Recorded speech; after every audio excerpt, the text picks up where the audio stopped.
and welcome to the Ghanaian Farmer YouTube channel. My name is Enyonam and I'm back again with Mr. Blessing, and we are going to be discussing mixed cropping or mixed farming for a beginner.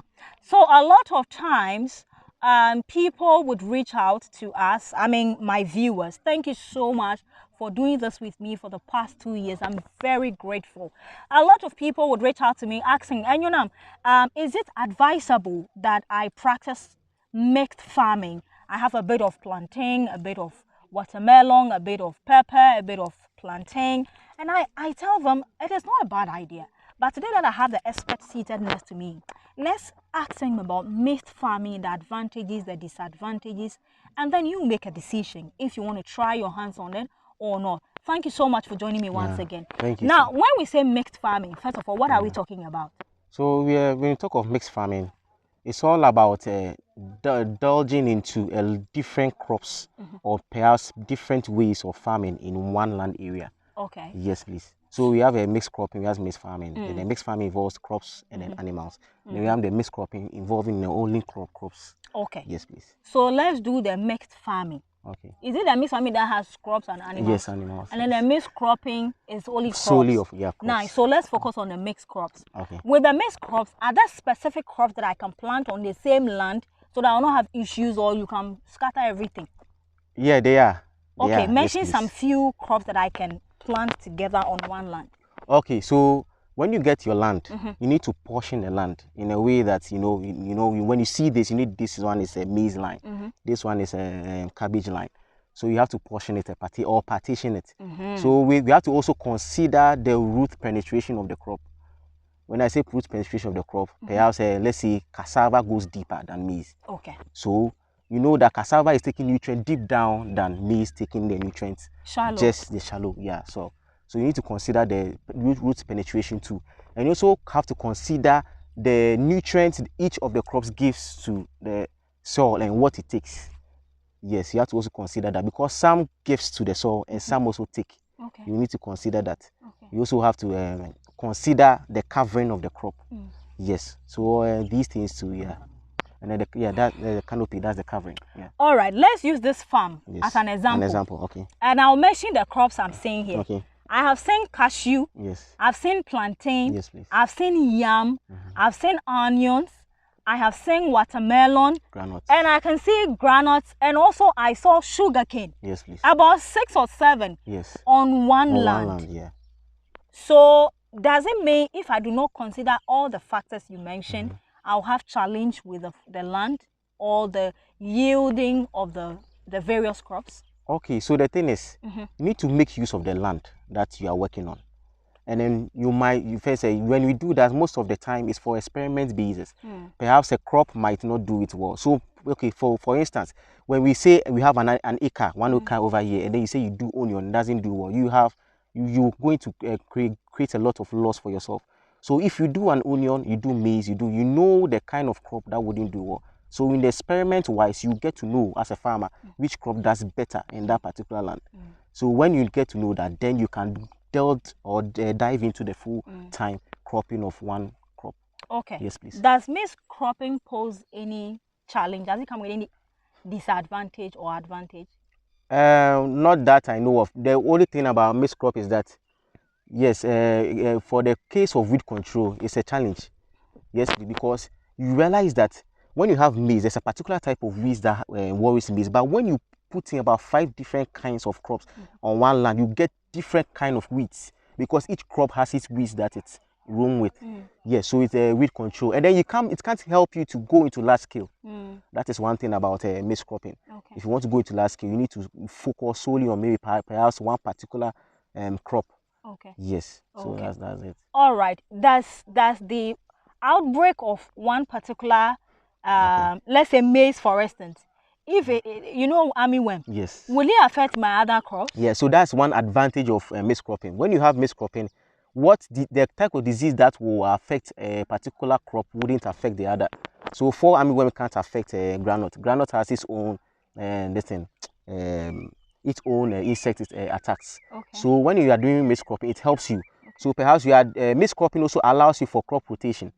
You can move the maize from here to the other point of the farm. In that case, the farm worm will be there waiting for the maize because he knows that maize is located here.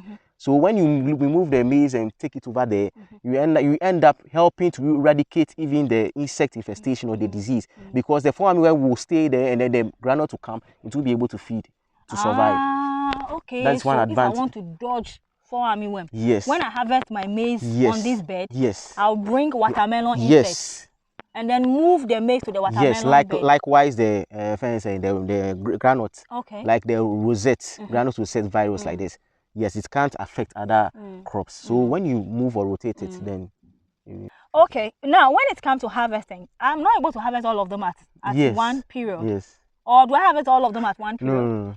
You harvest them differently. Depending on the kind of crop. For maize like this, you can harvest simultaneously, but in different times.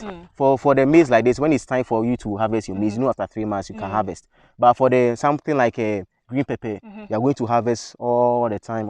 You'll be picking the fruit from it, the pepper to the same, you're picking it all around. So it's like you get to harvest almost all the time. You don't have to wait. Is maize cropping expensive?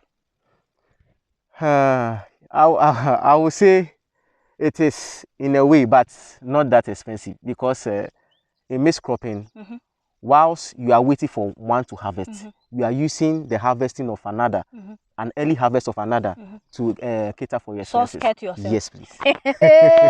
Me bro. No, I don't like suffering at all. Okay, Yeah. right. Okay, so in this case, how about the inputs that you use for all these crops you've mentioned? Yes. Do they use the same? The same, yeah. Most of them the same inputs. Where cutlass or hoe. That's what makes it a bit cheap, because you have to use the same thing to do a lot of crops. Yeah. Okay. And in maize cropping too, can I do it the entire season?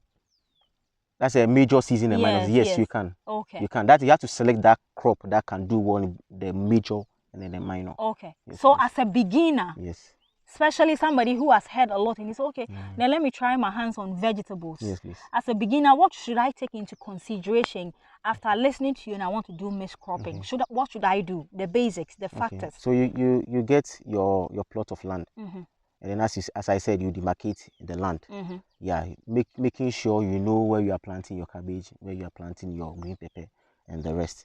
And then you plant according to how you want the nutrients to be, apportioned. So perhaps you plant your green pepper, and then you plant perhaps a leguminous plant to also supplement the green pepper with nitrogen. Yeah, so you have to consider all those things. What you want to do, number one, and then the market that is available. When the market is available, you know that I have to do this particular kind of vegetable. So as I said, in the other episode, I listed some 5 major ones. Yes, so you can use those 5 major crops in your maize cropping, and that will help you. Okay. So your land, you know your crop that you are going to do, and then your markets too. Have to know your market. Okay. Right. So not to overcrowd the land. How many crops do you advise I do on 1 acre? Okay. If I'm practicing maize cropping. Okay. So on 1 acre, I would advise you do 2. Okay. Yeah, 2. So in every acre you do you accommodate 2 crops. Okay. Yeah. Sometimes, so if you know you just have just 1 acre, but you still want to do a lot of crops, you can accommodate like 4. 4. You can share that land into 4. Okay. Then you do that. All right. Yes. So there you have it. Some very good tips. This one is for free consultation. This, but when you call them, their money they will charge you. But for the love they have for me, so we are giving this to you, free. But when you call for further, and you have to give us something small, so that we can buy banku. You get it.